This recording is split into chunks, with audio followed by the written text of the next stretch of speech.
교재는 각자 읽어주시면 감사하겠습니다. 우리는 이제 어제부터 출애굽기 말씀을 묵상하고 있습니다. 요셉을 통해서 그 아버지 야곱과 또 그 가족 모두가 애굽의 좋은 땅에 와서 평안하게 거주하기 시작했지만, 이제 요셉이 죽고 요셉을 알지 못하는 바로 왕이 나타나면서 이제 이스라엘에게 고난이 찾아오기 시작합니다. 구체적으로 이제 숫자가 점점 많아지는 이스라엘 자손들, 후손들을 견제하기 위해서 태어나는 이스라엘의 모든 아들들을 죽이라는 명령을 내리기에 이르릅니다. 하지만 그 가운데서 하나님을 경외하는 산파들의 헌신으로 인해서 이스라엘의 자녀들이 살게 됩니다. 그러자 애굽 왕 바로는 다른 방법으로 이스라엘을 핍박하기 시작하는데, 바로 이스라엘 백성들을 노예로 전락시키고 무거운 고역과 노동을 시키기 시작합니다. 편안하게 살기만 했던 이스라엘 백성들에게 다시 고난의 시기가 찾아온 것입니다. 우리가 창세기의 말씀과 또 출애굽기의 말씀을 연결해서 읽으면서 우리의 인생이 과연 이처럼 드라마처럼 계속해서 위기와 고난이 찾아온다라는 사실을 알 수가 있습니다. 오늘 출애굽기 2장과 3장의 말씀을 통해서 오늘 본문에서 나타나는 하나님의 세 가지 모습을 살펴보도록 하겠습니다. 첫 번째 기도 제목은 사람을 통해 역사를 이루어 가신 하나님입니다. 사람을 통해 역사를 이루어 가시는 하나님이십니다. 오늘 본문의 2장 4절과 5절 말씀을 읽어보도록 하겠습니다. 시작. 그의 누이가 어떻게 되는지를 알려고 멀리 섰더니 바로의 딸이 목욕하러 나일강으로 내려오고 시녀들은 나일 강가를 거닐 때에 그가 갈대 사이의 상자를 보고 시녀를 보내어 가져다가. 아멘. 오늘 모세는 이제 죽을 수밖에 없는 상황이 되었습니다. 그런데 그 부모와 또 그 누이가 이제 아이를 나무 상자에 넣어서 갈대 사이에 놓게 됩니다. 바로 이것은 그 생명을 지키고자 했던 하나님의 마음이었고, 그 어머니의 마음이었고, 누이의 마음이었습니다. 그렇게 됐을 때 하나님께서는 마침 거기에서 목욕을 하러 내려온 바로의 딸 공주를 통해서 보게 하셨고 발견하게 하셨습니다. 사랑하는 성도 여러분, 우리가 인생 가운데 죽을 수밖에 없는 큰 위기가 찾아왔을 때, 내 인생의 모든 것이 무너졌을 때, 우리가 할 수 없을 때 누군가의 도움을 받을 때가 있습니다. 내가 전혀 예상하지 못했던 누군가가 나를 발견하게 되고 누군가를 나에게 찾아오게 하고, 이 모든 것이 바로 사람의 노력이 아니라 하나님의 섭리라는 사실입니다. 코로나로 인해서 많은 성도님들이 힘들어하고 어려워하고 있습니다. 하나님께서는 과연 우리에게 왜 이런 코로나라는 환난과 어려운 상황을 주셨을까요? 이스라엘 백성들의 이 상황을 보면서 우리를 다시 구원해 내실 하나님의 은혜를 기다리며 준비해야 될 줄로 믿습니다. 하나님께서는 고난과 환난 가운데서 사람을 통해서, 하나님의 사람을 통해서 역사하시는 것을 보게 됩니다. 모세의 생명을 지켰던 산파들, 모세를 석 달 동안 길렀던 그 어머니와 아버지, 그리고 모세를 나일 강가 갈대 상자에 두고 지켜봤던 그 누이, 또한 갈대 상자의 아기의 울음소리를 듣고 건져내었던 바로의 딸과 시녀들, 이 모든 것이 하나님께서 그들의 마음을 주장했기 때문에 가능했다는 사실입니다. 오늘 하나님께서는 때로는 저희를 이런 방법으로 구원하시지만, 때로는 우리를 통해서 누군가의 생명을 구원해 내신다는 것을 기억하시기를 바랍니다. 하지만 어쩌면 우리가 그런 하나님의 사역을 감당할 때 산파들처럼 우리의 생명을 내어놓고 해야 될지도 모릅니다. 모세의 부모도 생명을 내어놓고 석 달 동안 그 아이를 지켰습니다. 그 누이도 마찬가지였습니다. 바로의 딸도 그 아이를 바로의 궁에 데려갔을 때 과연 그 아버지 바로가 그것을 살려둘 것인가, 그것을 용납할 것인가 고민을 할 수밖에 없었을 것입니다. 하지만 하나님께서는 그들에게 담대함을 주셨고 하나님께서 모든 환경을 주장해 주셨습니다. 오늘 저와 여러분을 통해 하나님의 역사를 이루어 가시는 그 모습을 우리가 기쁨으로 순종함으로 감당할 수 있는 저와 여러분이 되시기를 간절히 소망합니다. 이렇게 하나님의 은혜로 모세는 왕궁에서 40년간 살아가게 됩니다. 죽을 수밖에 없었던 히브리 자손이 바로의 왕궁에서 40년 동안 왕자와 같은 삶을 살았다는 놀라운 기적의 모습입니다. 그런데 어느 날 뜻하지 않게 자신의 동포를 핍박하는 애굽 사람을 죽이는 살인죄를 저지르게 됩니다. 그것을 덮으려고 했지만 결국 모든 것이 탄로 났고 이제 모세는 도망자의 신세가 되고 맙니다. 애굽의 왕자의 삶에서 다시 도망자의 삶으로, 살인자의 삶으로 살아가게 된다는 사실입니다. 성경의 말씀은 읽으면 읽을수록 정말 드라마와 같고 정말 다양한 인생의 전화위복이 등장하는 내용이 있습니다. 어쩌면 이것이 다른 사람의 인생의 삶이 아니라 저와 여러분의 인생의 모습이라는 것을 우리가 기억해야 될 것입니다. 어제는 편안했지만 오늘은 위기가 닥쳐오고 이 위기 가운데 어떤 하나님의 은혜를 체험하게 되고 우리는 또 기쁜 모습으로 행복한 모습으로 또 하나님을 예배하게 되고 이러한 우리의 삶이 하나님의 섭리 가운데 인도되어지고 역사함을 받는다는 사실입니다. 오늘 우리의 삶이 여러 가지로 바뀌고 있다고 푸념하고 계십니까? 한탄하고 계십니까? 좀 더 내가 애굽에서 편안하게 살고 싶습니다. 고센 땅에 머무르고 싶습니다. 내가 애굽의 왕자의 삶을 좀 더 살고 싶습니까? 이렇게 다짐하고 있습니까? 하지만 우리는 분명히 하나님께서 나에게 주신 언약을 깨달아야 될 줄로 믿습니다.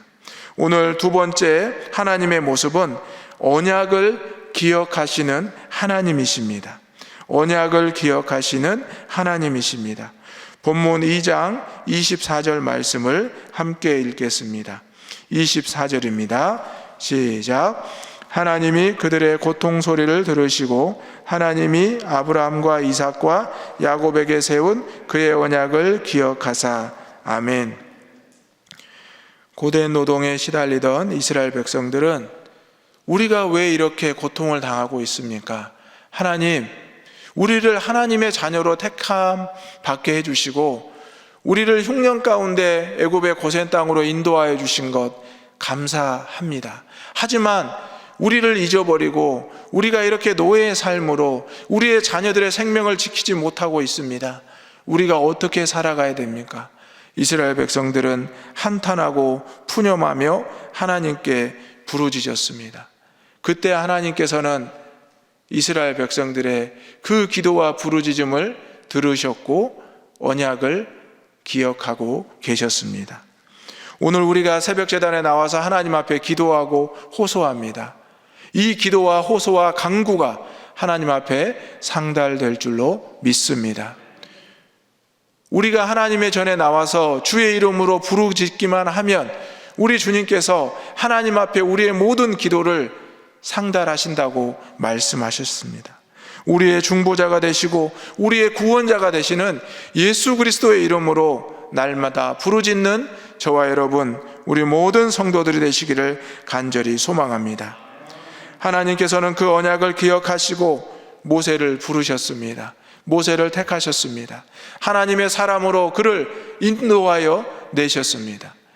죽을 수밖에 없던 히브리의 아들에서 왕자로서 40년간, 그리고 그가 애굽 사람을 죽인 살인죄로 도망쳤지만 광야에서 40년 동안 그를 미디안의 제사장 사위로 또 하나님의 사람으로 연단시키셨습니다. 모세에게는 힘이 있었고 지혜가 있었습니다. 하지만 그에게 부족한 것은 하나님께 향한 소명과 사명이 부족했습니다. 오늘 저와 여러분에게 힘이 없습니까? 지혜가 없습니까? 능력이 없습니까? 여러분에게는 하나님께서 주신 놀라운 힘과 능력이 있는 줄 믿으시기 바랍니다. 하지만 부족한 게 있습니다. 바로 하나님께서 주신 힘과 능력과 지혜를 하나님을 향한 사명으로, 소명으로 사용할 수 있느냐라는 믿음이 우리에게 부족합니다. 오늘 이 부족한 믿음은 예수 그리스도를 믿는 믿음으로 회복될 줄로 믿습니다. 예수님과 함께 나아갈 때 하나님께서 모세를 사용하셨던 것처럼, 하나님의 사람들을 사용하였던 것처럼 저와 여러분들을 멋지게 사용하시고 쓰임받게 될 줄로 믿습니다. 하나님께서 아브라함에게 하셨던 약속, 또한 이삭에게 하셨던 약속, 야곱에게 하셨던 약속, 온 이스라엘 백성들에게 하셨던 그 언약은 바로 저와 여러분에게 주신 하나님의 언약인 줄로 믿습니다. 너와 내 자손을 땅끝까지 많게 하리라. 하늘의 별과 같이 바다의 모래와 같이 많게 하리라. 예수 그리스도의 후손이 너에게서 구원자가 나오게 될 것이다 라고 했던 그 약속이 이 땅에서 이루어졌고 오늘날 우리에게까지 선포되는 줄로 믿습니다. 오늘 세 번째 하나님의 모습은 응답하시고 이끌어 가시는 하나님입니다. 응답하시고 이끌어 가시는 하나님이십니다. 본문의 3장 10절 말씀을 다 같이 읽어보겠습니다. 3장 10절 말씀입니다. 시작.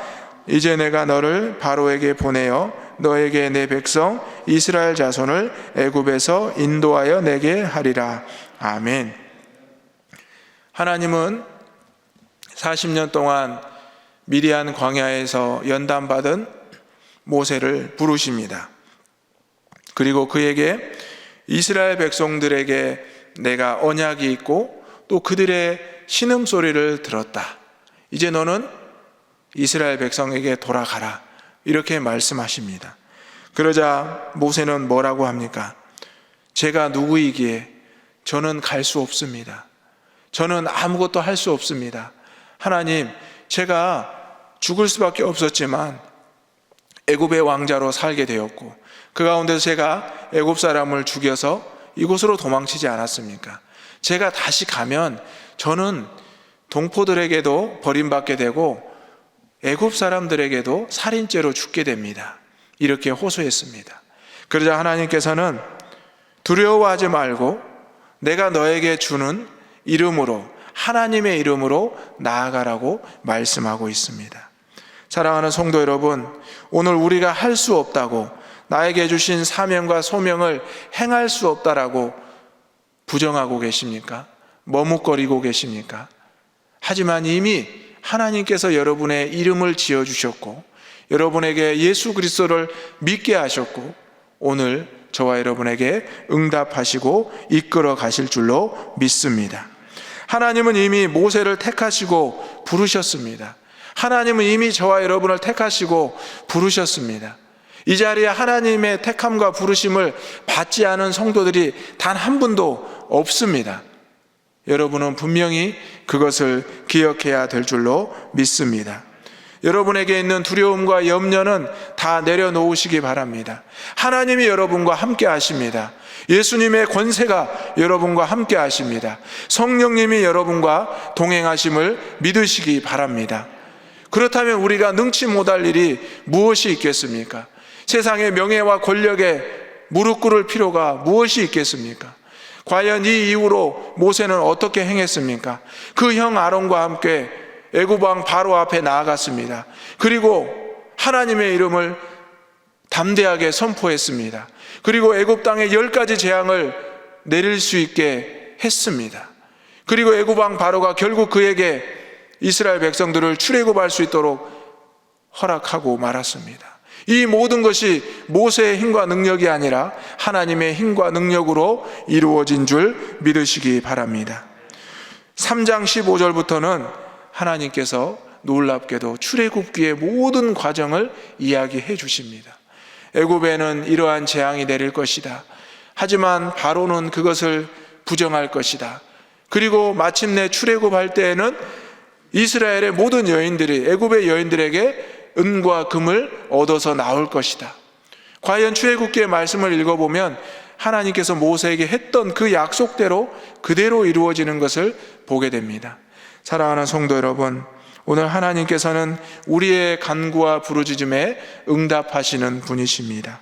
그리고 하나님께서 그 언약을 기억하시고 그대로 놀랍게 이끌어 가시는 분이십니다.